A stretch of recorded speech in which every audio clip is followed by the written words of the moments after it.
Class 10 pre board exam physics suggestion অধ্যায় মানুষের চোখ এবং বর্ণময় বিশ্ব। 1 নম্বর প্রশ্ন, ক্যামেরা ও মানুষের চোখের মধ্যে 3টি পার্থক্য লিখো। 2 নম্বর প্রশ্ন, চোখের উপযোজন বা উপযোজন ক্ষমতা কাকে বলে। 3 নম্বর প্রশ্ন, দুটি চোখ থাকার সুবিধা কী। 4 নম্বর, স্বল্প দৃষ্টি বা হ্রস্ব দৃষ্টি বা মায়োপিয়া কাকে বলে, এর দুটি কারণ ও এর প্রতিকার লিখো। নাম্বার 5, দীর্ঘদৃষ্টি বা হাইপারমেট্রোপিয়া কাকে বলে, এর দুটি কারণ ও প্রতিকার কী লিখো।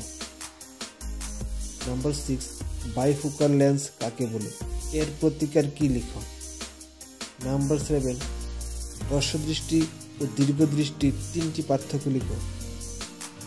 নাম্বার 8, প্রিজমের চ্যুতি এবং প্রিজমের চ্যুতিকোণ কাকে বলে।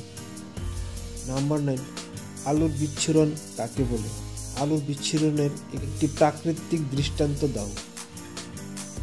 নাম্বার 10, বর্ণালী কি। নাম্বার 11, রামধনু কি, রামধনু কখন দেখা যায় এবং রামধনু কিভাবে গঠিত হয়। নাম্বার 12, আলোর বিক্ষেপণ কাকে বলে। নাম্বার 13, বিপদ সংকেত হিসেবে লাল বর্ণের আলো কেন ব্যবহার করা হয়।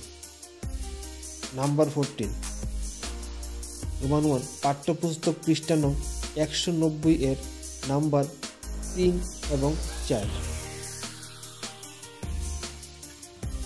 নাম্বার 15, অনুশীলনীর পৃষ্ঠা নং 197 থেকে 198 পেজের নাম্বার 1, 2, 3, 4, 8, 10, 11, 12, 13 এগুলি করতে হবে। নাম্বার 16, নিকটবিন্দু ও দূরবিন্দু ও স্পষ্ট দর্শনের ন্যূনতম দূরত্ব কাকে বলে। নাম্বার 18, পরিষ্কার আকাশের রং নীল হয় কেন। এগুলি ছিল মানুষের চোখ এবং বর্ণময় বিশ্ব থেকে মান 1 এবং 2 এর প্রশ্ন। ফিজিক্সের বাকি অধ্যায়ের সাজেশনগুলি পরের ক্লাসে দেওয়া হবে।